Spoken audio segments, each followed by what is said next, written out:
ছাত্র জনতার গণ অভ্যুত্থানে শেখ হাসিনা সরকারের পতনের পর আলোচনা শুরু হয় আন্দোলনের মাস্টারমাইন্ডকে নিয়ে। মানুষের জানার আগ্রহ ছিল কে সেই জুলাই বিপ্লবের মাস্টারমাইন্ড।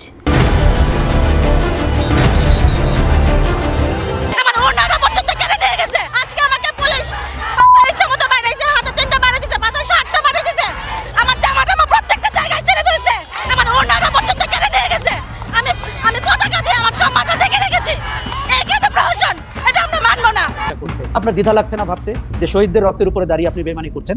আমরা তিনটি দলকেই তাদের কোনো আচরণে দেখতে পাচ্ছি গণ অভ্যুত্থানকে ভুলে যেতে। এটা জনগণের হাতে পতন আপনি বলতেছেন, এই কথার জন্য আপনি আজকে ট্রল দিতে পারেন। কারণ আমরা দেখতে পাচ্ছি শেখ হাসিনার পতন ঘটাইছে 1 2 3 4 5 10 জন 12 জন 15 জন ছাত্র যারা বিসিএস পরীক্ষা দেওয়ার জন্য ওইখানে কোটা থাকবে কি থাকবে না ওইটা দেওয়ার জন্য যারা আন্দোলন করতে গেছিল, তারপরে তাদের প্রেশার অন্য অনেক কিছুতে তারা আসলে স্বীকার করে নাই এবং তারা ওখানে দাঁড়িয়েছিল, প্রাণ দেওয়ার জন্য প্রস্তুত ছিল। সেই 12 জনই আসলে শেখ হাসিনাকে সরাইছে এবং সেই জন্য তারা 135টা গাড়ি দিয়ে চলবে, সেই জন্য আজকে তারা যাকে ইচ্ছা যা খুশি তাই বলবে।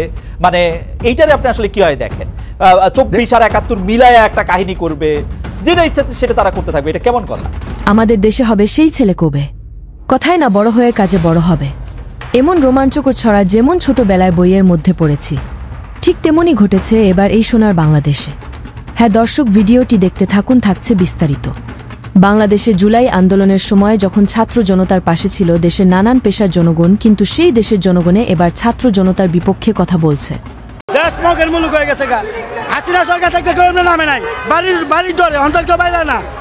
এই জন্য সবাই নামতেছে, সব অবদান। হ্যাঁ গো, আমরা কোনো অবদানই নাই, আমরা দেশের আমরা আন্দোলন করি নাই, খালি এরাই আন্দোলন করছে। বর্তমান অন্তর্বর্তীকালীন সরকারের ক্রীড়া উপদেষ্টা আসিফ মাহমুদের বাবা সহ তার সহযোদ্ধাদের বিরুদ্ধে এবার কোটি টাকা মেরে খাওয়ার অভিযোগ করে মার্চ টু দুদক কর্মসূচি পালন করছে বাংলাদেশ যুব অধিকার পরিষদ। সরকারের অভ্যন্তরে এমন অবাধ দুর্নীতির প্রতিবাদে দুপুর 12টায় দুদক প্রধান কার্যালয়ের সামনে প্রতিবাদ সমাবেশ করে বাংলাদেশ যুব অধিকার পরিষদ।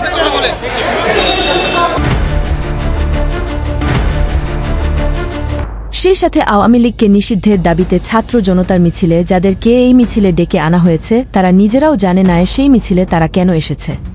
যেমনটি করেছিল আওয়ামী লীগ সরকার, এবার আওয়ামী লীগের হেঁটে যাওয়া পথে কি তাহলে হাঁটছে ছাত্র জনতার জাতীয় নাগরিক পার্টি এনসিপি দলের কর্মীরা। কি দাবিতে আপনারা এখানে অবস্থান নিয়েছেন? সালমা ফ্রান্সে দাবি কি আপনাদের? আমরা খালদা জিয়ার তার দাবি আছে। এই সমাবেশে আপনাদের দাবি কি? কি দাবিতে এখানে আপনারা অবস্থান নিয়েছেন? আমি নিজেও বলতে পারলাম না, আজ ঘরে ঢুকতে পারবে না, আমরা লয়ে বসে বড় ভাইরা। আপনাদের দাবি কি? নিষিদ্ধের দাবিতে এই বিক্ষোভ সমাবেশে ডাকা হয়েছে, জানি না। এই সমাবেশে আপনাদের দাবি কি? কি দাবিতে এই বিক্ষোভ সমাবেশ আয়োজন করা হয়েছে এবং আপনারা কি দাবিতে এখানে অবস্থান নিয়েছেন? এই সমাবেশে আপনারা কি দাবিতে এখানে অবস্থান নিয়েছেন?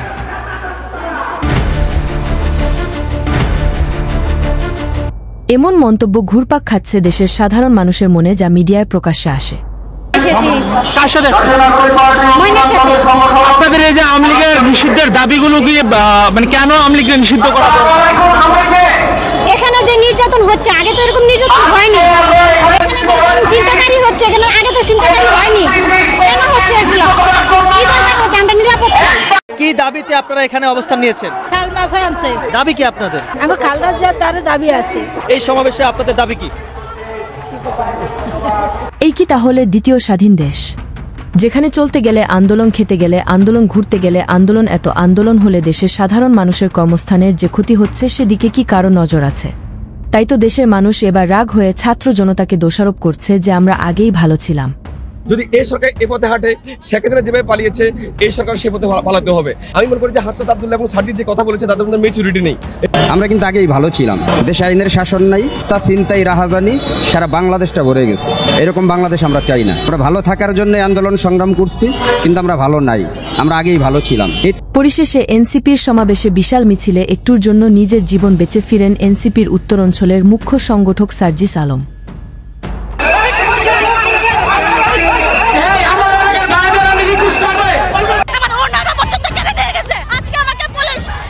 ইচ্ছা মতো বানাইছে, হাতে 3টা বানাই দিতে, মাথায় 7টা বানাই দিতে, আমার জামাটা প্রত্যেকটা জায়গায় ছেড়ে ফেলছে।